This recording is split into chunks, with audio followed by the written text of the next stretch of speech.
नमस्कार सभी को, फिर से स्वागत है हमारे लेक्चर में। एक ऐसा नेता जिसके अंदर देशभक्ति सिर्फ सोच नहीं, एक जुनून थी। एक ऐसा क्रांतिकारी जिन्होंने ब्रिटिश एम्पायर को सीधा चैलेंज किया, और एक ऐसा वॉरियर लीडर जिसका नाम सुनते ही लोगों को दिल में आज भी जोश भर जाती है। ये है नेताजी सुभाष चंद्र बोस जी की कहानी। हिम्मत, त्याग, लीडरशिप और आज़ादी के जुनून की कहानी। सुभाष चंद्र बोस का जन्म 23 जनवरी 1897 को कटक में हुआ था। वो बचपन से ही इंटेलिजेंट, डिसिप्लिन्ड और डीपली पैट्रियोटिक थे। उनके पिता जानकीनाथ बोस एक रेस्पेक्टेड लॉयर थे, और फैमिली चाहती थी कि सुभाष जी भी एक बड़ा ऑफिसर बने। लेकिन किस्मत ने उनके लिए कुछ और ही लिखा था। सुभाष सुभाष चंद्र बोस पढ़ाई में बहुत ही तेज थे। उन्होंने कलकत्ता में अपनी एजुकेशन पूरी की और बाद में इंग्लैंड जाकर इंडियन सिविल सर्विस के प्रिपेयर की। उन्होंने एग्जाम भी क्लियर कर लिया, जो उस टाइम बहुत ही ज़्यादा बड़ा अचीवमेंट मानी जाती थी। लेकिन उन्होंने ब्रिटिश सरकार के नौकरी करने की बजाय देश की सेवा का रास्ता चुना। यही डिसीजन उनकी जिंदगी के सबसे बड़ा टर्निंग पॉइंट था। इंडिया लौटने के बाद Subhash Chandra Bose freedom fight movement में एक्टिव जुड़ गए और महात्मा गांधी और कांग्रेस के साथ काम करने लगे। लेकिन उनकी सोच थोड़ी अलग थी। जहां कई लोग धीरे धीरे पॉलिटिकल प्रेशर बनाना चाहते थे, वहीं बोस जी कंप्लीट इंडिपेंडेंस के लिए ज़्यादा एग्रेसिव और डिसाइसिव स्ट्रेटेजी में विश्वास करते रखते थे।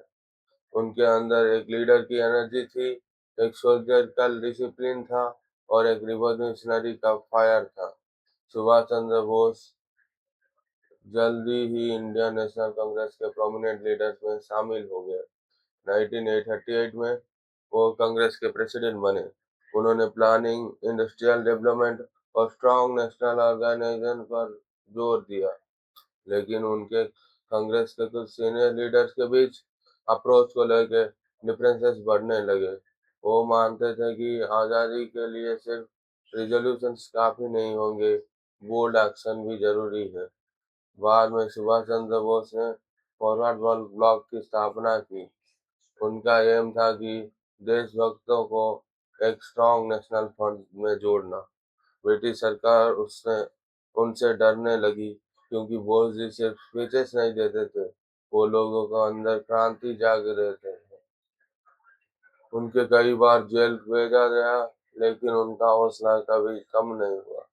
उनकी लाइफ से सबसे थ्रिलिंग चैप्टर तब आया जब ब्रिटिश नजरबंदी से बचकर निकलने गए। ये एस्केप किसी फिल्म से कम नहीं था। डिस्गाइज में भारत से निकलकर वो अफगानिस्तान, सोवियत रूस पर और फिर जर्मनी तक पहुंच गए। उनका एक ही मिशन था, इंडिया के फ्रीडम के लिए इंटरनल सपोर्ट इकट्ठा करना। बाद में Subhash Chandra Bose south east Asia पहुंचे, जहां उन्होंने इंडियन नेशनल आर्मी यानी आजाद हिंद फौज की स्थापना कमांड संभाली। यह एक उनका यहीं से उनका नाम नेताजी और भी ज्यादा अमर हो गया। उन्होंने हजारों इंडियन सोल्जर और सिविलियंस को इंस्पायर किया कि वो ब्रिटिश रूल के खिलाफ हथियार उठाकर आजादी के लड़ाई लड़े। उनका एक नारा था, तुम मुझे खून दो, मैं तुम्हें आजादी दूंगा। ये सिर्फ एक लाइन नहीं थी, ये देश के लिए पूरा जवानी और पूरा जीवन समर्पित करने का संकल्प था। नेताजी का मानना था कि आज़ादी भीख में नहीं मिलती, उसे जीतना पड़ता है। उन्होंने आज़ाद हिंद गवर्नमेंट की भी घोषणा की, और भारत को मिलिट्री और पॉलिटिकली दोनों रूप में आज़ाद देखना चाहा। उनकी लीडरशिप ने ब्रिटिश हुकूमत को हिला दिया। चाहे मिलिट्री रिजल्ट फाइनल विक्ट्री में ना बदल सका हो, लेकिन उनके एफर्ट से इंडियन फ्रीडम मूवमेंट को एक नई अर्जेंसी और एनर्जी दी। 1945 में उनकी डेथ को लेकर एक प्लेन क्रैश की रिपोर्ट सामने आई, लेकिन नेताजी की मौत आज भी एक मिस्ट्री बनी हुई है। इसी वजह से उनकी कहानी और भी ज्यादा इमोशनल और अनफॉरगेटेबल बन जाती है।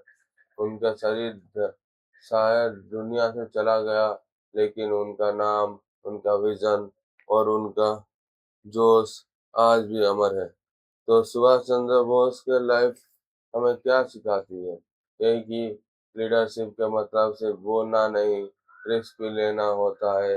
यही कि देश के लिए सच्ची वफादारी कभी कंफर्ट जोन में रहकर प्रूव नहीं होती। यही कि बड़े सपने देखने वालों लोग अक्सर मुश्किल रास्ते चुनते हैं। नेताजी ने दिखाया कि जब इरादा आज़ादी का हो, तो इंसान दुनिया के किसी कोने तक जाकर भी अपनी लड़ाई लड़ सकता है। सुभाष चंद्र बोस सिर्फ एक फ्रीडम फाइटर नहीं थे, वो एक आग थे। ऐसी एक आग जो आज भी हर देशभक्त के दिल में जलती है। उन उन्होंने हमें सिखाया कि देश के लिए जीना सिर्फ एक फर्ज नहीं, एक सम्मान है। और इसीलिए भारत उन्हें हमेशा नेताजी के नाम से याद रखेगा। अगर आपको एक लाइफ स्टोरी पसंद आई हो, तो वीडियो को ज़रूर लाइक करो, शेयर करो और चैनल को सब्सक्राइब करो। कमेंट में बताओ अगला बायोग्राफी किस वीडियो के पर्सनालिटी से बस महान पर्सनालिटी पर चाहिए। तो मैं एक अनाउंसमेंट करना चाहता हूँ। मेरा चैनल में अभी 100 सब्सक्राइबर हो गए हैं। अगले 500 जब सब्सक्राइबर होंगे तब हम गिव अवे को अनाउंसमेंट करें। गिव अवे के लिए एक अच्छी सी चीज़ रखेंगे।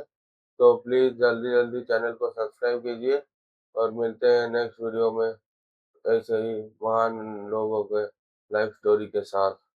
जय हिंद, जय भारत, जय सिया राम।